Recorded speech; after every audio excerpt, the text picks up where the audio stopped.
ओम श्री गुरुवे नमः। भारत भूमि पर बहुत ऐसे ऐसे संत हैं इस समय भी मौजूद कि जो इस शरीर को कुछ समझते नहीं, एक मिट्टी की प्रकार समझते हैं। और उन्हीं में से एक दिव्य ज्योति प्रकाश पुरुष जो है बाबा प्रेमानंद जी महाराज हैं, जिन्हें हम पीले बाबा भी कहते हैं क्योंकि वो पीले वस्त्र पहनते हैं, इसलिए सब उन्हें पीले बाबा भी कहते हैं। यूट्यूब वगैरह पर आप उनका काफ़ी इस समय वीडियो वगैरह देख रहे होंगे। और वृंदावन जाने को अगर आपको मौका मिले तो आपको वहाँ पर जाना भी चाहिए। तो हम यहाँ पर जो है महाराज जी की कुछ जीवन की झलकियाँ आपको बताएंगे, उनकी कथा जो हमने उनके मुख से सुनी है या कहीं पढ़ी है। ज़्यादातर इसमें वही बातें हैं जो महाराज जी ने अपने मुख से सुनाई हैं, उन्हें मैं बस एकत्रित करने की कोशिश कर रहा हूँ। भक्तों के चरित्र सुनने से, संतों के चरित्र सुनने से अपना भी चरित्र मजबूत होता है। भक्ति जो है हम अच्छे से कर पाते हैं, हमारा दृढ़ विश्वास बढ़ता है। तो चलिए प्रारंभ करते हैं। पूज्य महाराज जी एक विनम्र और अत्यंत पवित्र ब्राह्मण परिवार में पैदा हुए थे। उनका बचपन का नाम अनिरुद्ध कुमार पांडे रखा गया था। उनका जन्म अखरी गांव सरसोल ब्लॉक कानपुर उत्तर प्रदेश में हुआ था। उनके दादा जी ने भी संन्यास ग्रहण कर लिया था।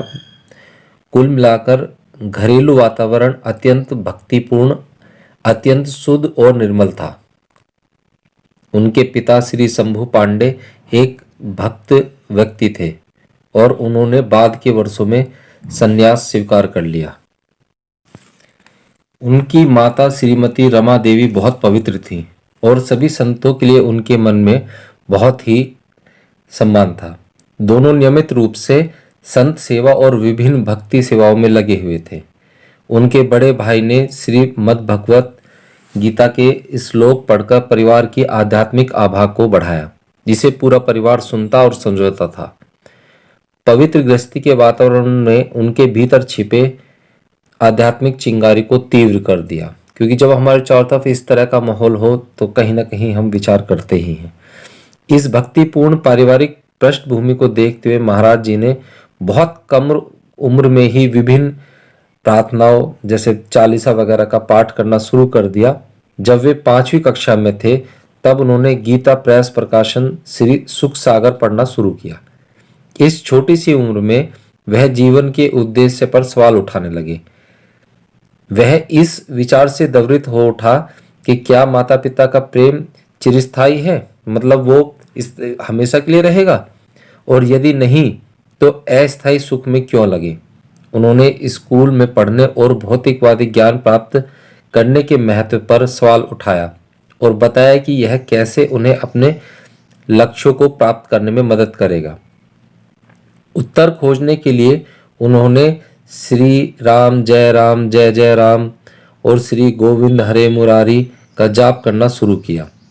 जब वे 9वीं कक्षा में थे तब तक उन्होंने ईश्वर की ओर जाने वाले मार्ग की खोज करते हुए एक आध्यात्मिक जीवन जीने का दृढ़ निश्चय कर लिया। इस नेक काम के लिए उन्होंने अपना परिवार छोड़ने का फैसला किया। उन्होंने अपनी माँ को अपने विचारों और निर्णय के बारे में बताया। 13 वर्ष की उम्र में एक सुबह 3 बजे महाराज जी ने मानव जीवन के पीछे की सच्चाई का अनावरण करने के लिए अपना घर त्याग दिया। और महाराज जी चलते जा रहे थे और ये विचार करते जा रहे थे कि भाई अब मैं कहाँ रहूँगा, क्योंकि मन हमारे बड़ा प्रश्न खड़ा करता है, हमें उलझाने की कोशिश करता है। कहाँ रहूँगा, कहाँ खाऊँगा, बारिश में कहाँ रहूँगा, क्या कपड़े पहनूँगा। तो महाराज जी चलते रहे और कहते हैं कि सड़क किनारे जब 7-8 किलोमीटर में चला गया तो सड़क किनारे एक शिवालय था। तो शिवालय में जो है मैं शिव जी की जो पिंडी थी उसके चारों तरफ लिपट कर सोया था। महाराज जी को नैष्ठिक ब्रह्मचर्य में दीक्षित किया गया था। उनका नाम आनंद स्वरूप ब्रह्मचारी रखा गया और बाद में उन्होंने संन्यास स्वीकार कर लिया। महावाक्य को स्वीकार करने पर उनका नाम स्वामी आनंदश्रम रखा गया। महाराज जी ने शारीरिक चेतना से ऊपर उठने के सख्त सिद्धांतों का पालन करते हुए पूर्ण त्याग का जीवन व्यतीत किया। महाराज जी आज भी जो है इस शरीर को बिल्कुल मिट्टी मानते हैं और उनका तो ये कहना है कि बिना राधा रानी की इच्छा के एक पल भी ये शरीर नहीं चल सकता। सही में मिट्टी का ढेर ही है। आपने देखा होगा जब आदमी की मृत्यु हो जाती है तो हम उसका किसी भी तरीके से बैठाने की, खड़ी करने की कोशिश करें, क्या हो पाता है? बिल्कुल भी नहीं हो पाता। इस दौरान उन्होंने अपने अस्तित्व के लिए केवल आकाश वृत्ति को स्वीकार किया। इसका अर्थ है कि बिना किसी व्यक्तिगत प्रयास के केवल वही स्वीकार करना जो भगवान की दया से दिया गया हो।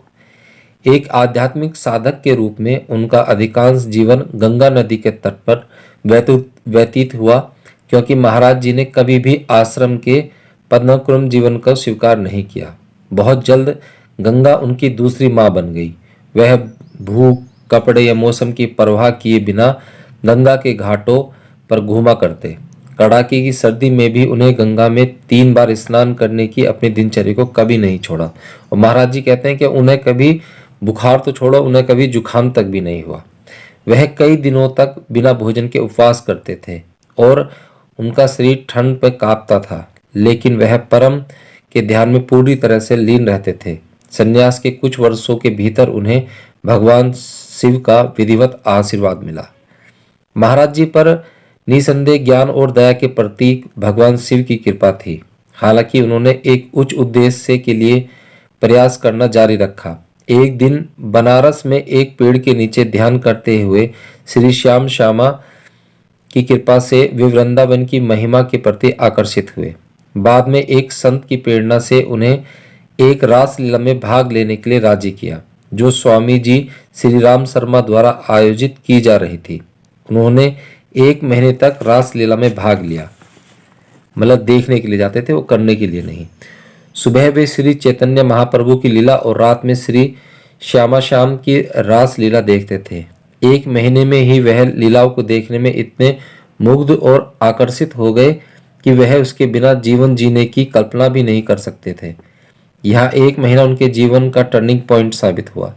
बाद में स्वामी जी की सलाह पर और श्री नारायण दास भक्तमाली, बक्सर वाले मामा जी के एक शिष्य की मदद से महाराज जी मथुरा जाने वाली ट्रेन में सवार हो गए, यह न जानते हुए कि वृंदावन हमेशा के लिए उनका दिल चुरा लेगा। महाराज जी बिना किसी परिचय के वृंदावन पहुंचे। महाराज जी की प्रारंभिक दिनचर्या में वृंदावन परिक्रमा और श्री बांके बिहारी के दर्शन शामिल थे। बांके बिहारी जी के मंदिर में उन्हें एक संत ने कहा उन्हें श्री राधा वल्लभ मंदिर भी जाना चाहिए। महाराज जी राधा वल्लभ जी को निहारते घंटों खड़े रहते। आदरणीय गोस्वामी जी ने इस पर ध्यान दिया, जो वहाँ के मेन गुरु हैं उन्होंने, और उनके प्रति स्वाभाविक स्नेह विकसित हो गया।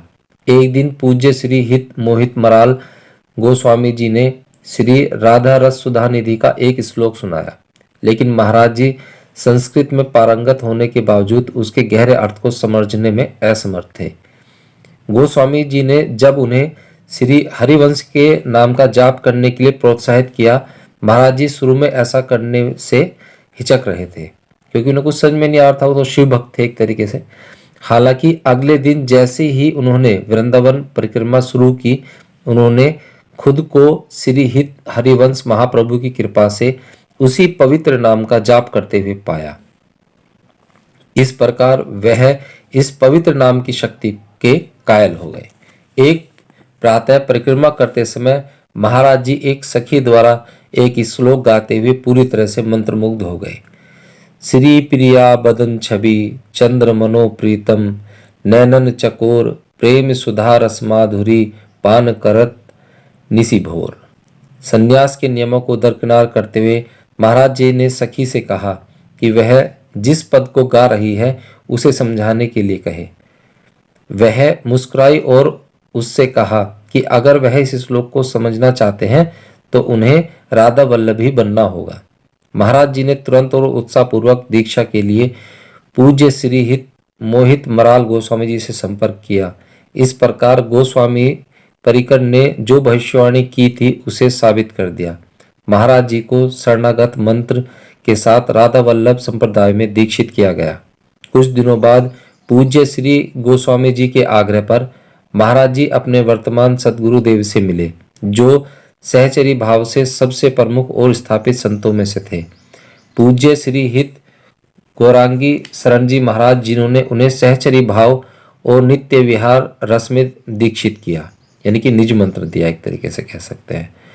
महाराज जी 10 वर्ष तक अपने सदगुरु के करीबी सेवा में रहे और उन्हें दिए गए किसी भी कार्य को पूरी विनम्रता के साथ करते गए।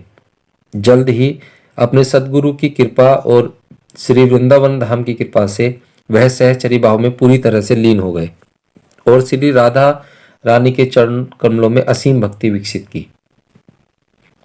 अपने सदगुरु के पद चिन्हों पर चलते हुए महाराज जी वृंदावन में मधुकरी यानी कि भिक्षा करने जाते थे। ब्रजवासियों के लिए उनके मन में अत्यंत सम्मान है और उनका मानना है कि ब्रजवासियों के अनाज खाए बिना कोई ईश्वर का अनुभव नहीं कर सकता। ये तो जो है ठाकुर के पार्षद हैं।